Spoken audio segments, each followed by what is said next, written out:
Canto XVII del Purgatorio de Dante. El sol estaba ya en aquel punto desde donde lanza sus primeros rayos sobre la ciudad en que se derramó la sangre de su hacedor.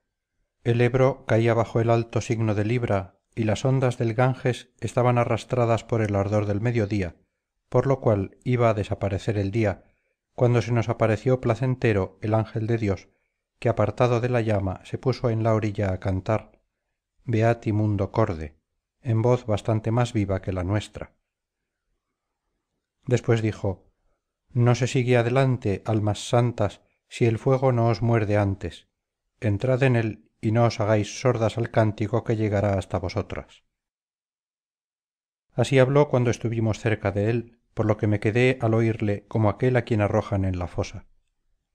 Elevé mis manos entrelazadas mirando al fuego, y se representaron vivamente en mi imaginación los cuerpos humanos que había visto arder. Mis buenos guías se volvieron hacia mí, y Virgilio me dijo: hijo mío, aquí puedes encontrar un tormento, pero no la muerte. Acuérdate, acuérdate. Y si te guié sano y salvo sobre Gerión, ¿qué haré ahora que estoy más cerca de Dios? Ten por cierto que aunque estuvieras 1000 años en medio de esa llama, no perderías un solo cabello, y si acaso crees que te engaño, ponte cerca de ella, y como prueba aproxima con tus manos al fuego la orla de tu ropa. Depón, pues, depón todo temor, vuélvete hacia aquí y ven por demás seguro. Yo, sin embargo, permanecía inmóvil, a pesar de mi conciencia. Cuando vio que me quedaba quieto y obstinado, repuso algo turbado: hijo mío, repara en que entre Beatriz y tú sólo existe ese obstáculo. Así como al oír el nombre de Tisbe, Piramo cercano a la muerte abrió los ojos y la contempló bajo la morera que desde entonces echó frutos encarnados, así yo, venciendo mi obstinación, me dirigí hacia mi sabio guía al oír el nombre de que siempre está ocupada mi mente. Entonces él sacudió la cabeza y dijo: ¿cómo? ¿Queremos permanecer aquí? Y sonrió como se sonríe al niño a quien se conquista con una fruta. Después se metió en el fuego delante de mí, rogando que viniese detrás a Estacio, que durante todo el camino se había interpuesto entre ambos. Cuando estuve dentro me hubiera arrojado de buen grado para refrescarme en medio del vidrio ardiente, tan desmesurado era el calor que allí se sentía. Mi dulce padre, para animarme, me iba hablando de Beatriz, diciendo: paréceme ver ya a sus ojos. Nos guiaba una voz que cantaba más allá, y nosotros, atentos solamente a ella, salimos del fuego por donde debía subirse. Venite benedicti patris mei se oía en medio de un resplandor tal que me ofuscó y no lo pude mirar. El sol se va, añadió, y viene la noche. No os detengáis, sino acelerad el paso, mientras que el horizonte no se oscurezca. El sendero subía recto a través de la peña hacia el oriente, y yo interrumpía delante de mí los rayos del sol, que ya se mostraba fatigado. Habíamos subido pocos escalones cuando mis sabios guías y yo nos apercibimos por mi sombra que se desvanecía de que tras nosotros se ocultaba el sol, y antes de que en toda su inmensa extensión tomara el horizonte el mismo aspecto y de que la noche se hubiera esparcido por todas partes, cada uno de nosotros hizo de un escalón su lecho, porque la naturaleza del monte, más bien que nuestro deseo, nos impedía subir. Como las cabras que antes de haber satisfecho su apetito iban veloces y atrevidas por los picos de los montes, y una vez saciado éste, se quedan rumiando tranquilas a la sombra mientras que el sol hierve, guardadas por el pastor, que apoyado en su cayado cuida de ellas, o como el pastor que se queda fuera y pernocta cerca de su rebaño para preservarlo de que lo disperse alguna bestia feroz, así estábamos entonces nosotros tres, yo como cabra y ellos como pastores, estrechados por los dos lados de aquella abertura. Poco alcanzaba nuestra vista de las cosas que había fuera de ella, pero por aquel reducido espacio veía yo las estrellas más claras y mayores de lo acostumbrado. Rumiando de esta suerte y contemplándolas me sorprendió el sueño que muchas veces predice lo que ha de sobrevenir. En la hora según creo en que Citerea, que parece siempre abrasada por el fuego del amor, lanzaba desde oriente sus primeros rayos sobre la montaña, me parecía ver entre sueños una mujer joven y bella que iba recogiendo flores por una pradera y decía cantando: sepa todo aquel que pregunte mi nombre que yo soy lía y voy extendiendo en torno mis bellas manos para formarme una guirnalda. Para agradarme delante del espejo me adorno aquí, pero mi hermana Raquel no se separa jamás del suyo y permanece todo el día sentada ante él. A ella le gusta contemplar sus hermosos ojos, como a mí adornarme con mis propias manos. Ella se satisface con mirar, yo con obrar. Ya ante los esplendores que preceden al día, que son tanto más gratos a los peregrinos cuanto que al volver éstos a su patria les indican que el sitio en que se albergan está menos lejano de ella, huían por todas partes las tinieblas y con ellas mi sueño, por lo que me levanté y vi a mis grandes maestros levantados también. El dulce fruto que por tantas ramas va buscando la solicitud de los mortales calmará hoy tu hambre. Tales fueron las palabras que me dirigió Virgilio, palabras que me causaron un placer como no ha habido obsequio que lo causara nunca. Acrecentóse tanto en mí el deseo de llegar a la cima del monte que a cada paso que daba sentía crecer alas para mi vuelo. Cuando hubimos recorrido toda la escalera y estuvimos en el último escalón, Virgilio fijó en mí sus ojos y dijo: has visto el fuego temporal y el eterno, hijo mío, y has llegado a un sitio donde no puedo ver nada más por mí mismo. Con ingenio y con arte te he conducido hasta aquí. En adelante sírvate de guía tu voluntad. Fuera estás de los caminos escarpados, de las estrechuras. Mira el sol que brilla en tu frente, mira la hierba, las flores, los arbustos que se producen solamente en esa tierra. Mientras que llegan radiantes aquellos hermosos ojos que entre lágrimas me hicieron acudir en tu socorro, puedes sentarte y puedes pasear entre aquellas flores. No esperes ya mis palabras ni mis consejos. Tu albedrío es libre, recto y sano, y sería una falta no obrar según lo que él te dicte. Así pues, ensalzándote sobre ti mismo, te corono y glorifico. Fin del canto 27 del Purgatorio. Canto 28 del Purgatorio de Dante. Deseoso ya de observar en su interior y en su alrededor la divina selva, espesa y viva, que amortiguaba la luz del nuevo día, dejé sin esperar más la orilla yendo lentamente a través del campo por un suelo que por todas partes despedía gratos aromas. Un aura dulce y que no podía cambiar me oreaba la frente con no mayor fuerza que la de un viento suave. Las hojas, prontas a temblar bajo este dulce céfiro, se inclinaban hacia el lado por donde el monte sagrado proyecta su primera sombra, sin separarse no obstante tanto de la línea recta que los pajarillos dejaran por esa causa de practicar sobre sus copas su arte, sino que llenos de alegría y cantando saludaban a las primeras horas del día entre las hojas que mezclaban su murmullo con las armoniosas rimas de aquéllos. Tal es el rumor que de rama en rama se esparce por los pinos en la orilla de Chiasi cuando Eolo deja escapar el siroco. Ya me habían transportado mis lentos pasos al interior de la antigua selva y tanto que no podía ver el sitio por donde había entrado, cuando me vi impedido de poder avanzar por un río que hacia la izquierda hacía doblegarse bajo sus pequeñas linfas a las hierbas que brotaban en sus orillas. Todas las aguas que aquí abajo son más puras parecerían tener alguna mezcla comparadas con aquellas que no ocultan nada, aunque corran oscurecidas bajo una perfecta sombra, que no da paso nunca a los rayos del sol ni de la luna. Detuve mis pasos y con los ojos atravesé aquel riachuelo para admirar la gran variedad de sus frescas arboledas, y allí se me apareció, como aparece súbitamente una cosa maravillosa, que desvía de nuestra mente todo otro pensamiento, una mujer sola, que iba cantando y cogiendo flores de entre las flores de que estaba esmaltado todo su camino. Ah, hermosa dama, que te abrasas a los rayos de amor, si debo dar crédito a las facciones que suelen ser reflejos del corazón, dígnate adelantarte, le dije, hacia este riachuelo lo bastante para que pueda oír qué es lo que cantas.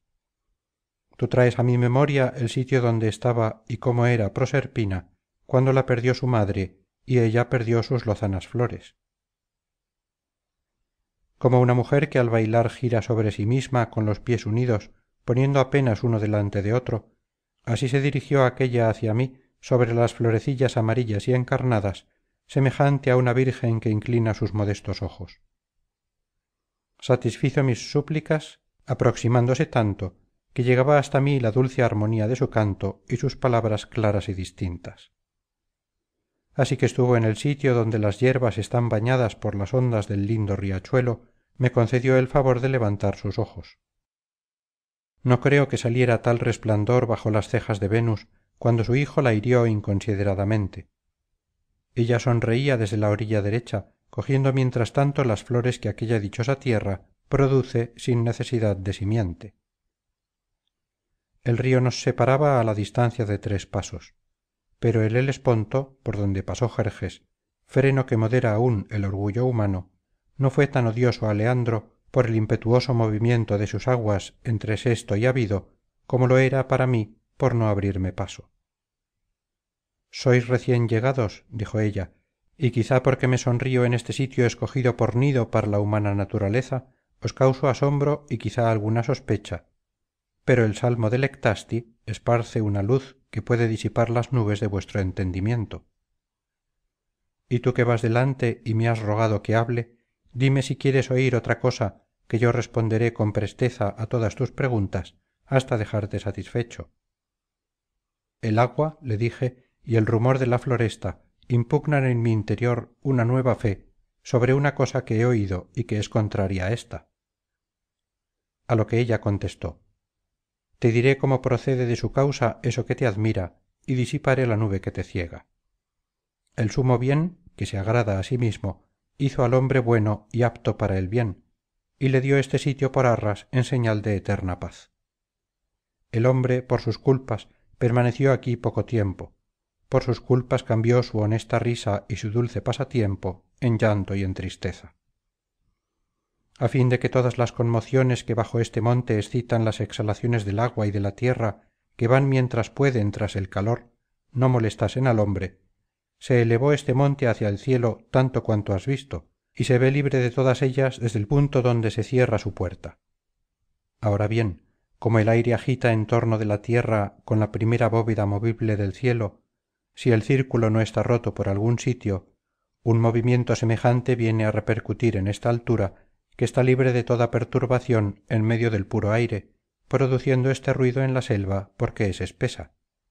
Y la planta sacudida comunica su propia virtud generativa al aire, el cual, girando alrededor de la tierra, depone dicha virtud, y la otra tierra, según que es apta por sí misma o por su cielo, concibe y produce diversos árboles de diferentes especies.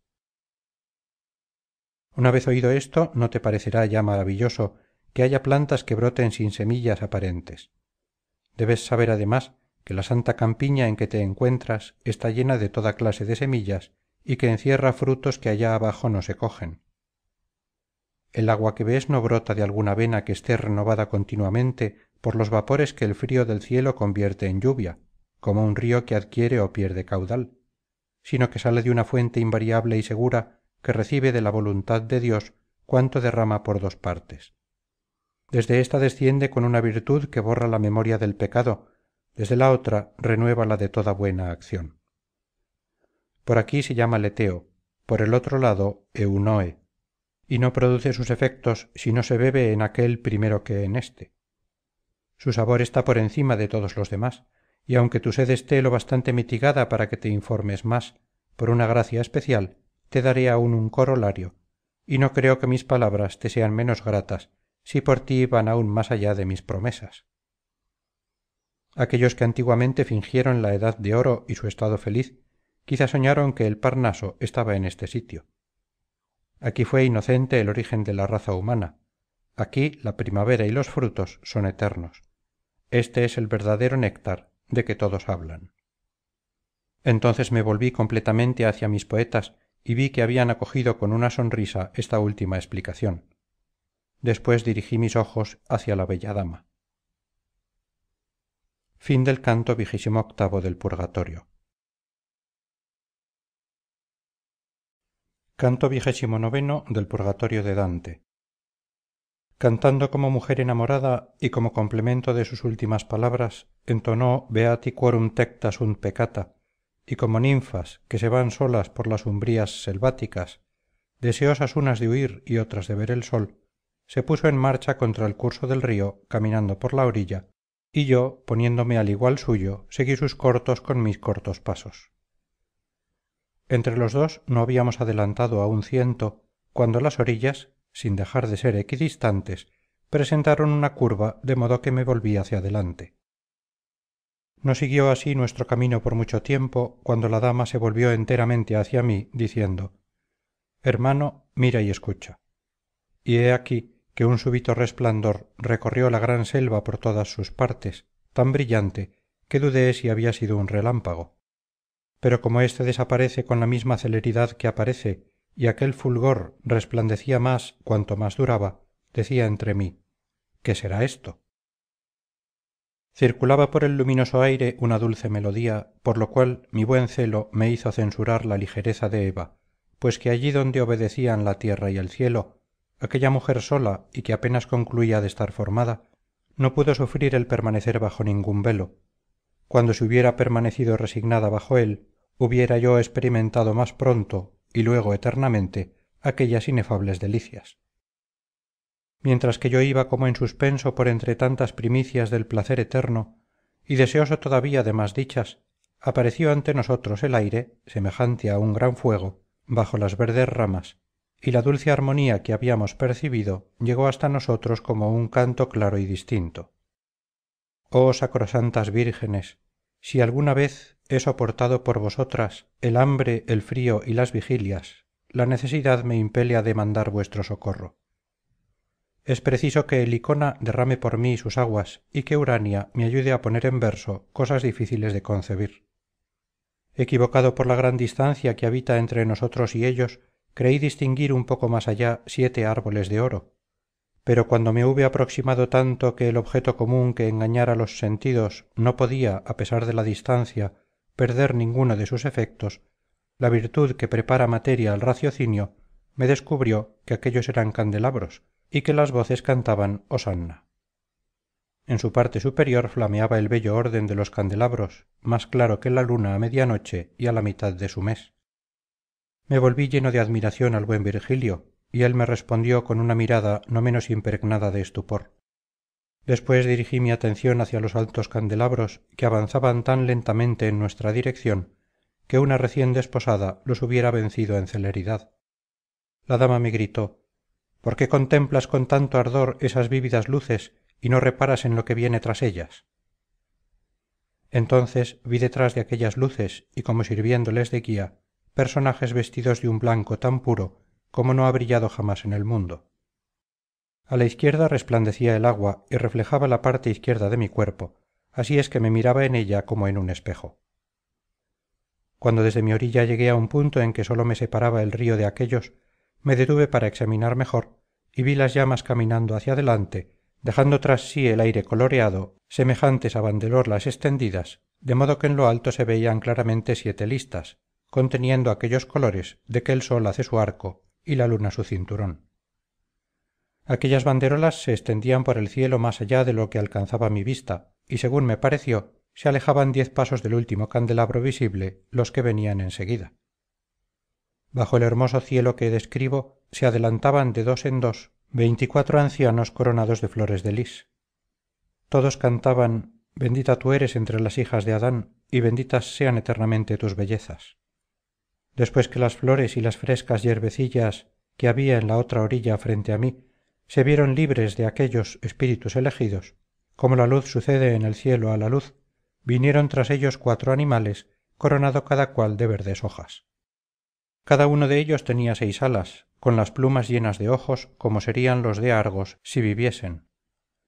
Lector, no empleo mis rimas en describir las formas de estos animales, pues me contiene tanto el gasto futuro que no puedo ser ahora pródigo.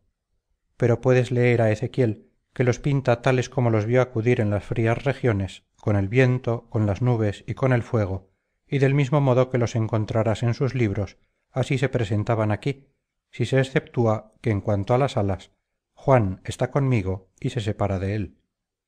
El espacio que quedaba entre los cuatro lo ocupaba un carro triunfal sobre dos ruedas que iba tirado por un grifo. Este extendía sus alas entre la lista de en medio y las tres de ambos lados, sin que interceptara ninguna de ellas, al hendir el espacio entre las mismas comprendido. Se elevaban tanto que se las perdía de vista. En la parte de su cuerpo que era ave tenía los miembros de oro y los demás blancos manchados de encarnado. Escipión el africano ni aun Augusto hicieron jamás recrearse a Roma en la contemplación de un carro tan bello, y aun comparado con él sería pobre el carro del sol, carro que al desviarse de su camino fue abrasado por los ruegos de la tierra suplicante, cuando Júpiter en sus arcanos fue justo. Tres mujeres venían danzando en derredor de la rueda izquierda, una de ellas tan rojiza que apenas se la hubiera distinguido dentro del fuego. La otra era como si su carne y sus huesos hubieran sido de esmeralda. La tercera parecía nieve recién caída. Parecían guiadas tan pronto por la blanca como por la roja, y según el canto de ésta, las demás avanzaban lentas o rápidas. Hacia la izquierda del carro se recreaban otras cuatro vestidas de púrpura, ajustando sus movimientos al de una de ellas que tenía tres ojos en la cabeza. En pos de este coro entrelazado de que me acabo de ocupar, vi dos ancianos con diferentes vestiduras, pero iguales en su actitud, y cada uno venerable y reposado. Uno de ellos parecía ser de los discípulos de aquel gran Hipócrates, a quien hizo la naturaleza en favor de los seres animados que le son más queridos. El otro demostraba un cuidado contrario, con una espada reluciente y aguda, y tal que a través del río me causó miedo. Después vi otros cuatro de humilde apariencia, y detrás de todos venía un viejo solo y durmiendo, pero con la faz inspirada. Estos 7 estaban vestidos como los 24 primeros, pero no iban coronados de flores de lis, sino de rosas y de otras flores encarnadas. El que los hubiera visto desde poca distancia hubiera jurado que una llama ardía sobre sus cabezas. Cuando el carro estuvo frente a mí, se oyó un trueno, y aquellos dignos personajes, como si se les hubiera prohibido seguir adelante, se detuvieron allí con los primeros candelabros. Fin del canto 29 del Purgatorio. Canto 30 del Purgatorio de Dante. Cuando se detuvo el septentrión del primer cielo, que no conoció nunca orto ni ocaso, ni otra niebla que el velo que corrió sobre el pecado, y que allí enseñaba a cada cual su deber, como el septentrión más bajo lo enseña al que dirige el timón para llegar al puerto, los veraces personajes que iban entre el grifo y los 7 candelabros se volvieron hacia el carro como hacia el fin de sus deseos, y uno de ellos, como enviado del cielo, exclamó 3 veces cantando: «Veni sponsa del Líbano», y todos los demás cantaron lo mismo después que él. Así como los bienaventurados, cuando llegue la hora del juicio final, se levantarán con presteza de sus tumbas, cantando Aleluya, con su voz recobrada por fin, del mismo modo se elevaron sobre el carro divino, ad vocem tanti senis, 100 ministros y mensajeros de la vida eterna. Todos decían Benedictus qui venis, y después, esparciendo flores por encima y alrededor, añadían Manibus o date lilia plenis. Yo he visto al romper el día la parte oriental toda sonrosada, y el resto del cielo adornado de una hermosa serenidad, y la faz del sol naciente cubierta de sombras, de suerte que a través de los vapores que amortiguan su claridad podía sostenerla el ojo por largo tiempo. Del mismo modo, a través de una nube de flores que salía de manos angelicales y caía sobre el carro y en torno suyo, coronada de oliva, sobre un velo blanco, se me apareció una dama cubierta de un verde manto y vestida del color de una llama viva. Mi espíritu, que hacía largo tiempo no había experimentado temor ni estupor en su presencia, no podía reconocerla ayudado de los ojos, pero sintió no obstante el gran poder del antiguo amor a causa de la oculta virtud que de ella emanaba. En cuanto la alta virtud que me había avasallado antes de que yo saliera de la infancia hirió mis ojos, me volví hacia la izquierda con el mismo respeto con que corre el niño hacia su madre cuando tiene miedo o cuando está afligido, para decir a Virgilio: no ha quedado en mi cuerpo una sola gota de sangre que no tiemble, reconozco las señales de mi antigua llama. Pero Virgilio nos había privado de él. Virgilio, el dulcísimo padre, Virgilio que me había sido enviado por aquella para mi salvación. ni aun todo lo que perdió la antigua madre pudo impedir que mis mejillas enjutas se bañaran en triste llanto. Dante, no llores todavía porque Virgilio se vaya, pues es preciso que llores por otra herida. Como el almirante que va de popa a proa examinando la gente que manda los otros buques y la anima a conducirse bien, del mismo modo sobre el borde izquierdo del carro vi yo, cuando me volví al oír mi nombre que aquí se consigna por necesidad, a la dama que se me apareció anteriormente velada por los halagos angelicales, dirigiendo sus ojos hacia mí por esta parte del río. Aunque el velo que descendía de su cabeza, rodeado de las hojas de Minerva, no permitiese que se distinguieran sus facciones, con su actitud regia y desdeñosa continuó de esta suerte, como aquel que al hablar reserva las palabras más calurosas para lo último. Mírame bien. Soy en efecto Beatriz. ¿Cómo te has dignado subir a este monte? ¿No sabías que el hombre es aquí dichoso? Mis ojos se inclinaron hacia las limpias ondas, pero viéndome reflejado en ellas los dirigí hacia la hierba, tanta fue la vergüenza que abatió mi frente. Como una madre parece terrible a su hijo, así me pareció Beatriz, porque percibí el amargo sabor de su acerba piedad. Ella guardó silencio y los ángeles cantaron de improviso In te Domine speravi, pero no pasaron de pedesmeos. Como la nieve se congela y se endurece entre los abetos y pinos que existen en los montes que forman la espalda de la Italia, al soplo de los vientos de la Esclavonia, y después, licuada, penetra en sí misma en cuanto le envía su aliento la tierra que carece de sombra, semejante a la antorcha que se derrite al fuego, así me quedé sin lágrimas ni suspiros ante el canto de aquellas cuyas notas responden siempre a las notas de las esferas celestiales. Pero cuando comprendí por aquel dulce salmo que me compadecían más que si hubieran dicho mujer, ¿por qué así le maltratas?, el hielo que se había endurecido en mi corazón se convirtió en suspiros y lágrimas, y con angustia salió del pecho por la boca o por los ojos.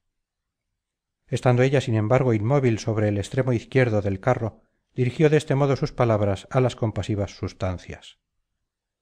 Vosotras veláis en el eterno día, de modo que ni la noche ni el sueño os roban ninguno de los pasos que da el siglo en su camino. Así pues, responderé con más cuidado a fin de que me comprenda el que allí llora y experimente un dolor proporcionado a su falta. No solamente por influencia de las grandes esferas que dirigen cada semilla hacia algún fin según la virtud de la estrella que la acompaña, sino por la abundancia de la gracia divina que al descender sobre nuestras almas hace subir tan altos vapores que no puede alcanzarlos nuestra vista, fue tal ese en su edad juvenil, por la virtud que recibió el cielo, que toda costumbre recta hubiera producido en él admirables efectos. Pero el terreno mal sembrado y no cultivado se hace tanto más maligno y más salvaje cuanto mayor vigor terrestre hay en él. Por algún tiempo lo sostuve con mi presencia, mostrándole mis ojos juveniles, y le llevaba conmigo en dirección siempre del camino derecho. Pero tan pronto como estuve en el umbral de segunda edad y cambié de vida, ése se separó de mí y se entregó a otras. Cuando yo subía desde la carne al espíritu y había aumentado mi belleza y mi virtud, fui para él menos querida y menos agradable. Encaminó sus pasos por una vía falsa, siguiendo tras engañosas imágenes del bien que no cumplen totalmente ninguna promesa.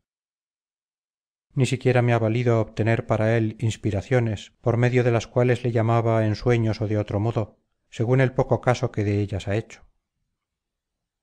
Cayó tan bajo que todos mis medios carecían ya de efecto para salvarle si no le enseñaba las razas condenadas. Por eso he visitado el umbral de los muertos, y mis ruegos y mis lágrimas fueron llevados al que le ha conducido hasta aquí. Se hubiera violado el alto decreto de Dios si pasara el leteo y si gustara tales manjares sin haber pagado su parte de penitencia que hace verter lágrimas. Fin del canto 30 del Purgatorio. Canto 31 del Purgatorio de Dante.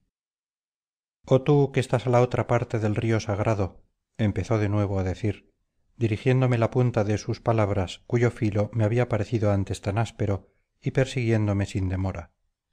Di si es verdad todo eso. A tal acusación es preciso que se una tu confesión. Estaba tan confundido mi espíritu que mi voz conmovida se extinguió antes de salir de sus órganos. Ella esperó un momento y después dijo: ¿En qué piensas? Contéstame, puesto que las aguas del leteo no han borrado aún tus tristes recuerdos. La confusión y el miedo reunidos me hicieron prorrumpir en tal sí que fue necesario el auxilio de la vista para comprenderlo. Así como una ballesta se rompe cuando se separa la cuerda del arco con demasiada tensión y la flecha da en el blanco con menos rapidez, así también me quebré yo bajo tan grave peso, despidiendo tantas lágrimas y suspiros que ahogaron mi voz a su paso por la garganta.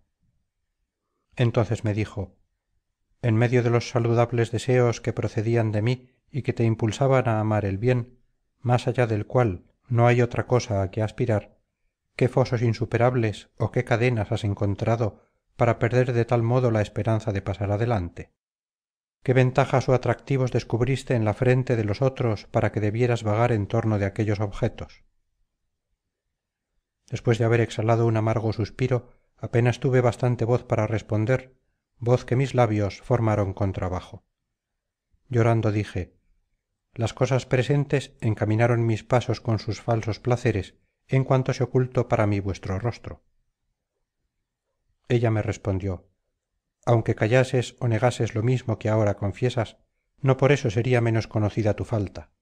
Tan gran juez la sabe. Pero cuando la confesión del pecado sale de la propia boca del pecador, la rueda se vuelve en nuestra corte contra el filo de la espada. Sin embargo, para que te cause menos vergüenza tu error y para que otra vez seas más fuerte al oír las sirenas, depón la causa de tu llanto y escucha. Sabrás que mi carne sepultada debía encaminarte hacia un objeto totalmente contrario. El arte o la naturaleza no te presentaron jamás una cosa tan agradable como los bellos miembros en que estuve contenida, miembros que están esparcidos por la tierra. Y si el sumo placer de verme te faltó por mi muerte, ¿qué cosa mortal debía después separarte de tu deseo? A la primera herida que te causaron las cosas falaces del mundo debiste elevar tus ojos al cielo, siguiéndome a mí que no era como ellas. No debiste abatir tus alas para esperar allí nuevos golpes, o bien alguna doncellita u otra cualquiera vanidad de tan corta duración.